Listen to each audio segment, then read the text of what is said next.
In the middle of the 16th century, long before Russia became the vast empire we recognize today, a quiet but relentless struggle was unfolding along one of Eurasia's most important rivers.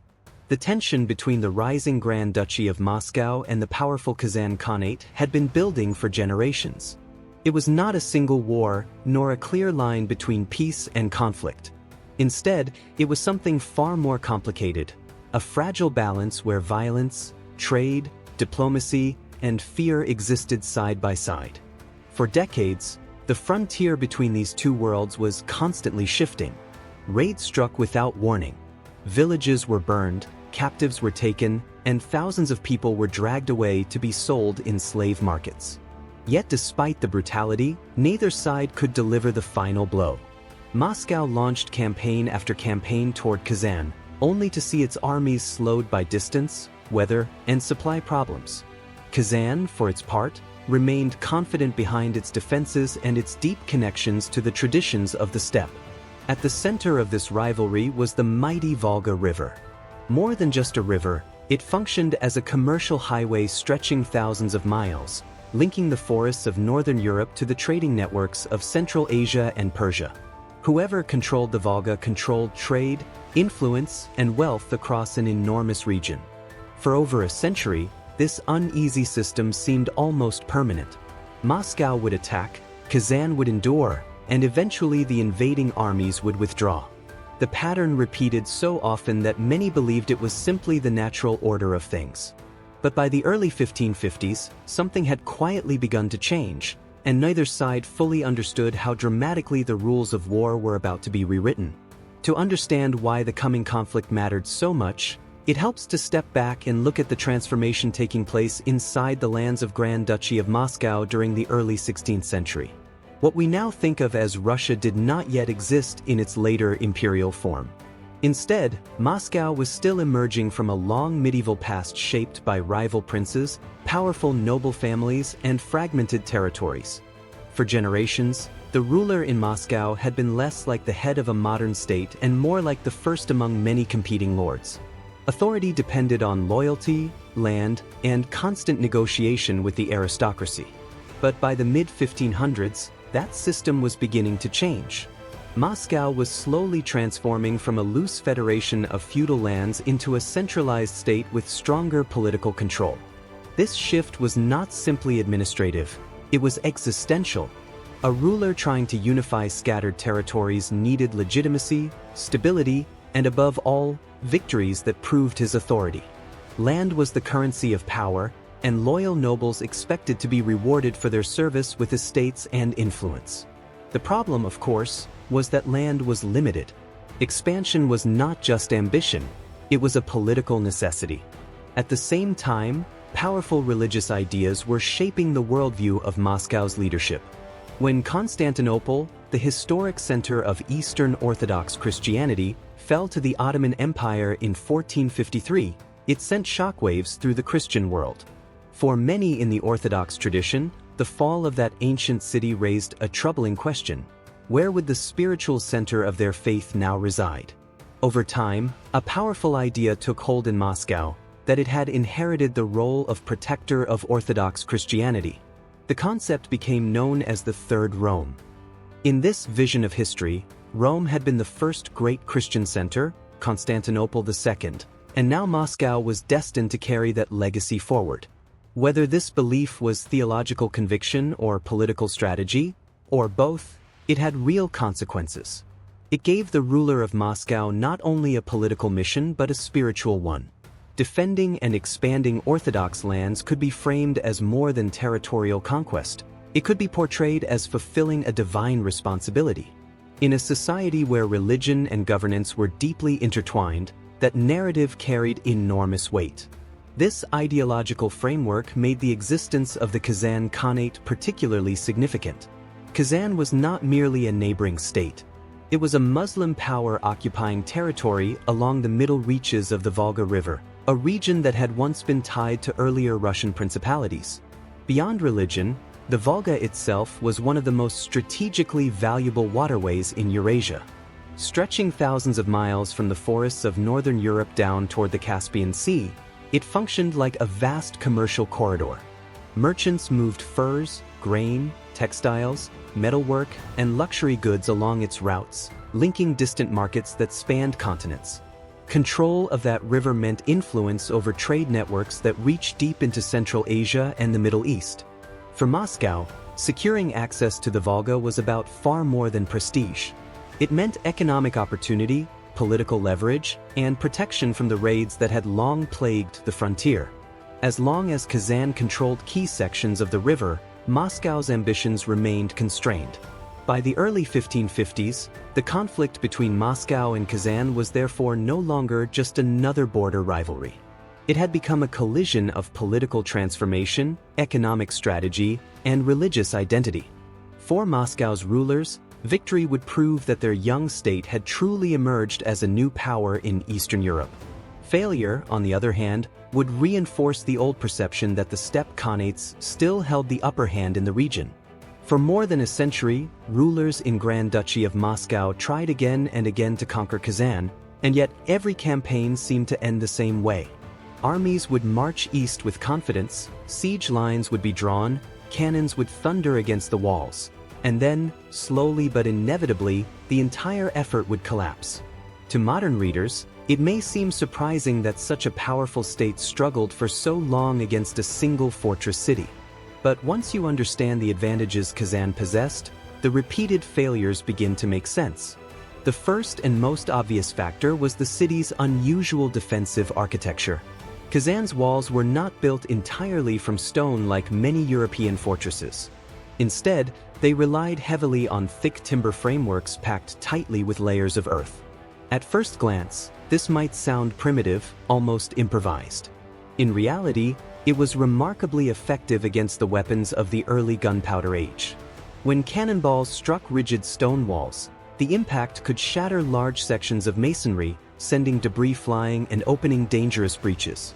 But when those same cannonballs hit packed earth, the effect was very different. The dense soil absorbed much of the shock, swallowing the force of the impact rather than splintering apart.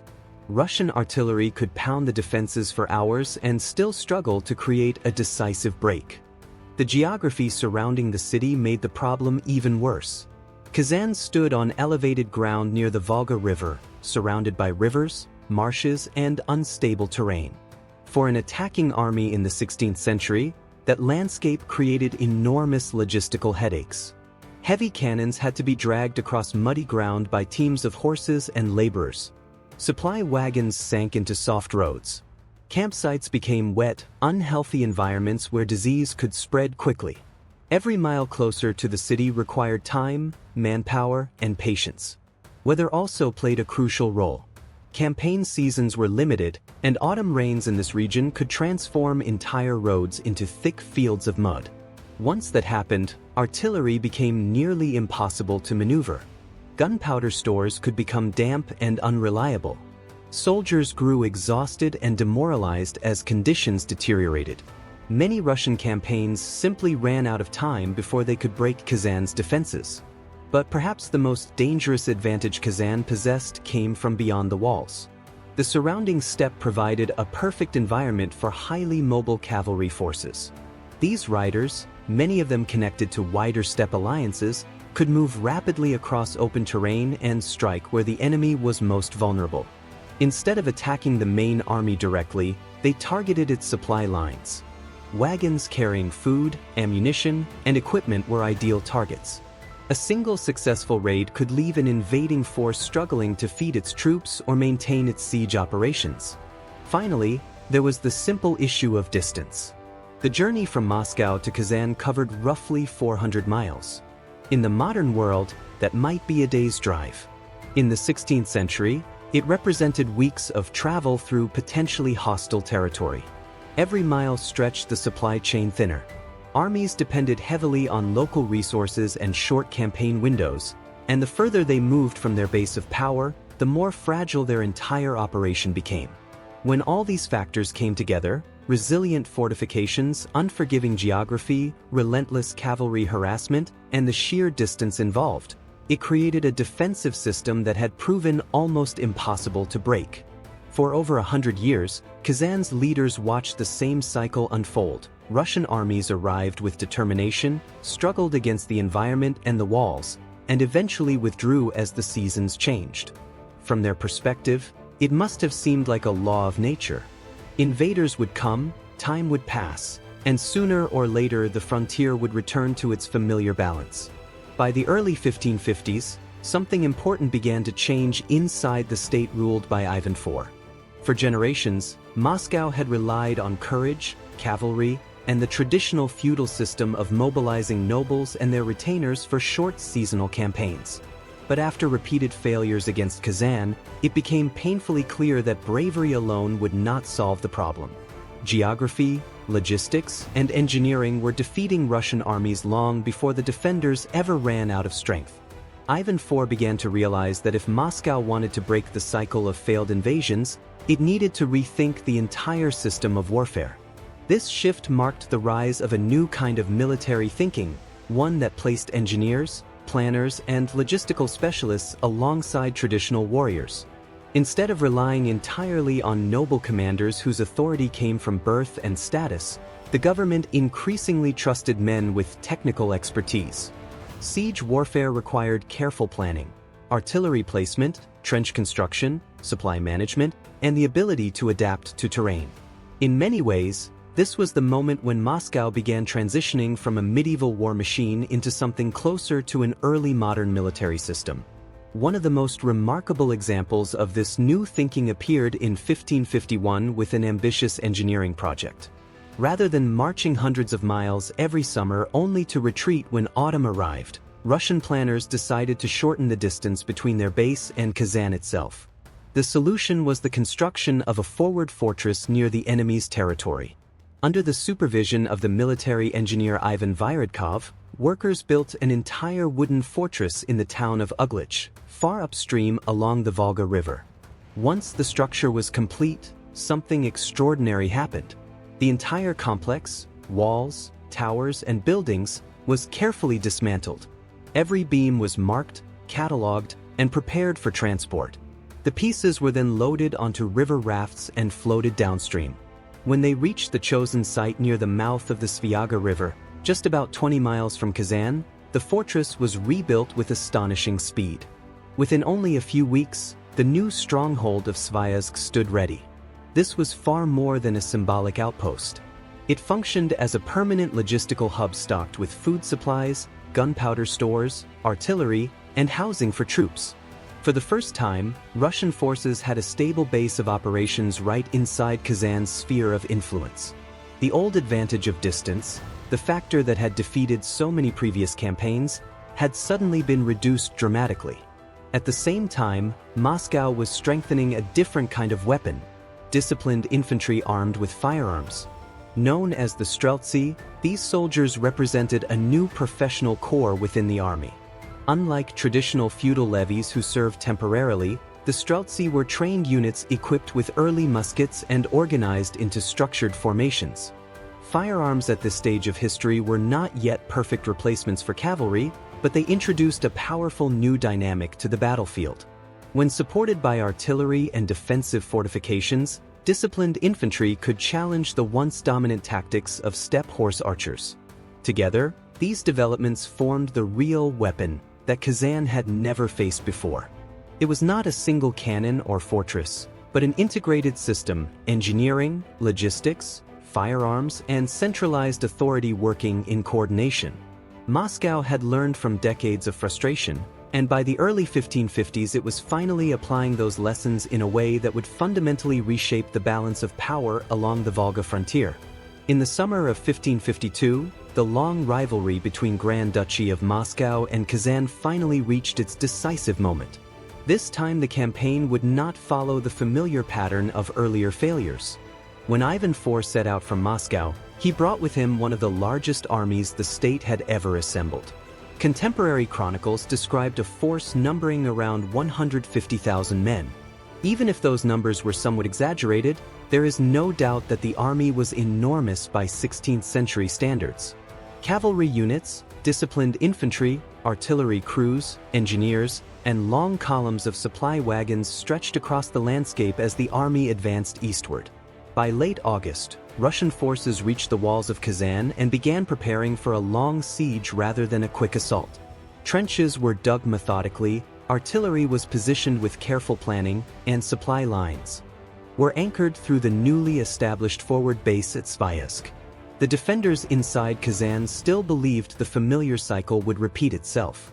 If they could hold out long enough, weather, distance, and supply problems would eventually force the Russians to withdraw again. Kazan's commanders attempted to break the siege with a classic steppe strategy. A cavalry force positioned in nearby forests planned to launch a surprise attack from behind the Russian lines while the city's garrison pushed outward from the walls. In theory, this pincer movement could trap the besieging army between two forces and collapse the entire operation. But this time Russian reconnaissance proved far more effective. Patrols intercepted messengers and disrupted coordination between the two groups. Before the plan could fully unfold, Russian troops struck and defeated the cavalry force, removing Kazan's most important external support. As the siege dragged on into September, Russian engineers began targeting something far more vulnerable than the walls themselves. During tunneling operations beneath the city's defenses, they discovered the system supplying fresh water into Kazan. In any medieval siege, water was as critical as food. A city could ration grain for months, but without water, endurance quickly collapsed.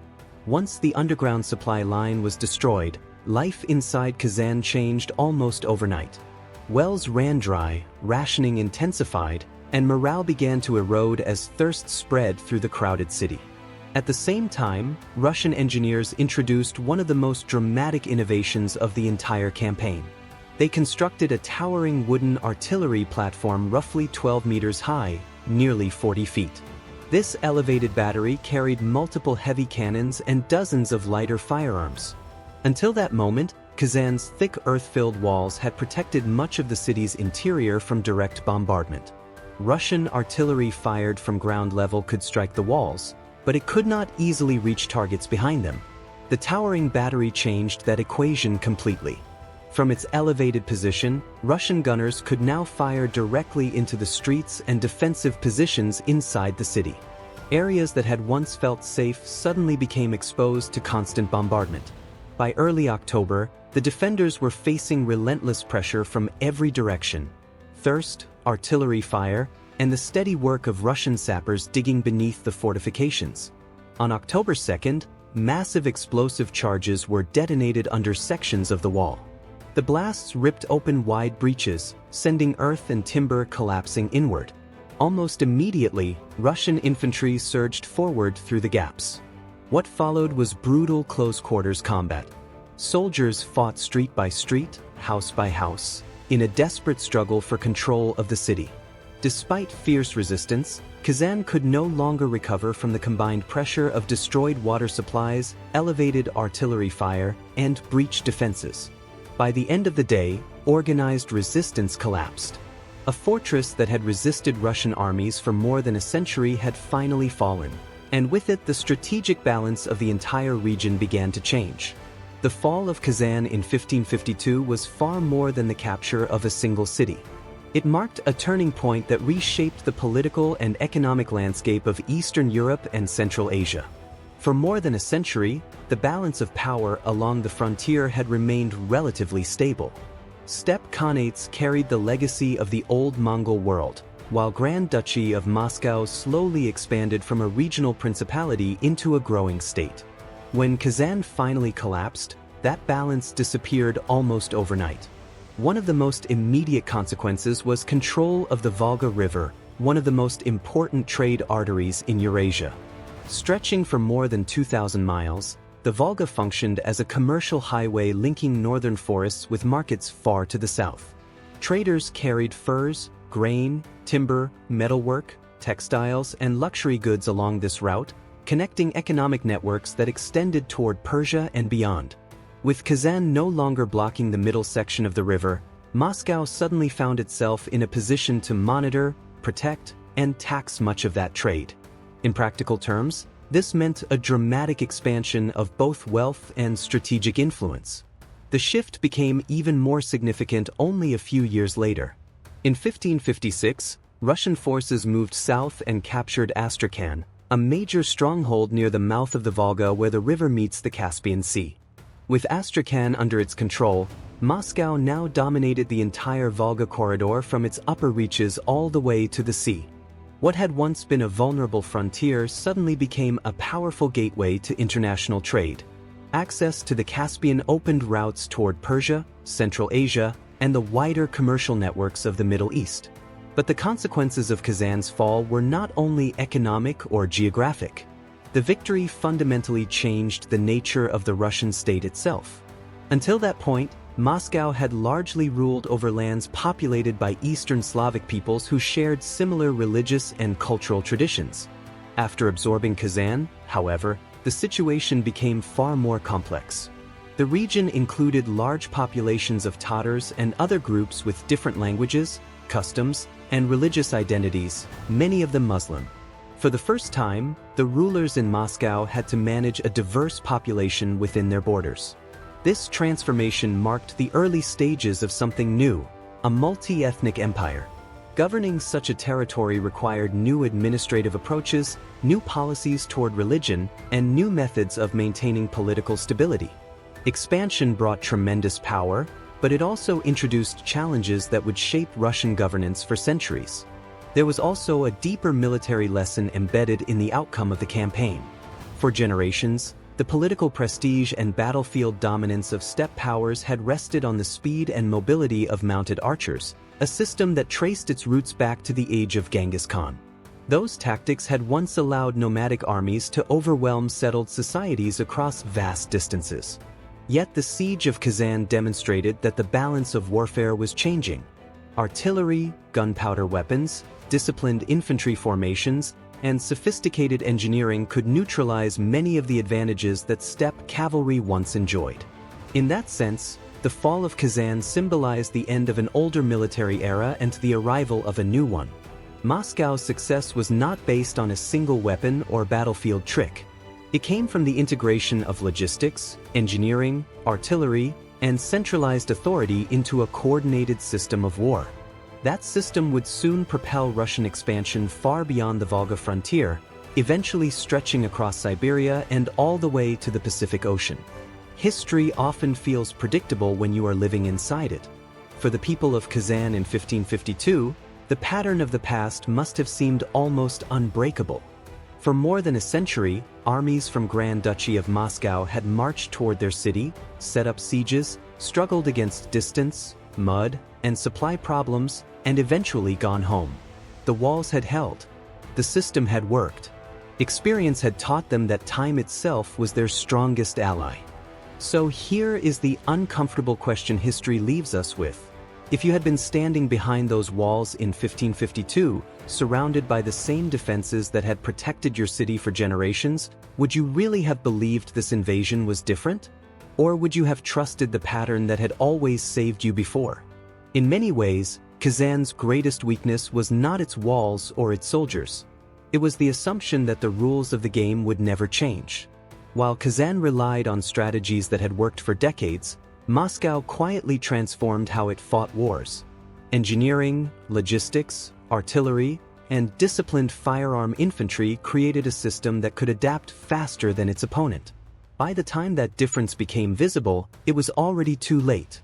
History is full of moments like this.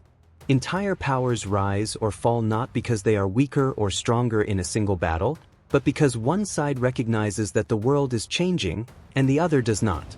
The Siege of Kazan reminds us that the real weapon that reshapes history is often adaptation itself. If you enjoyed this deep dive into one of the turning points of early Russian history, make sure to support the channel. Hit the like button, subscribe for more long-form historical stories, and share your thoughts in the comments. I'd love to hear your perspective. Do you think Kazan could have changed the outcome if they had recognized the shift earlier? And if you're interested in more untold battles and strategic turning points from world history, stay tuned. There's always another story waiting just beneath the surface.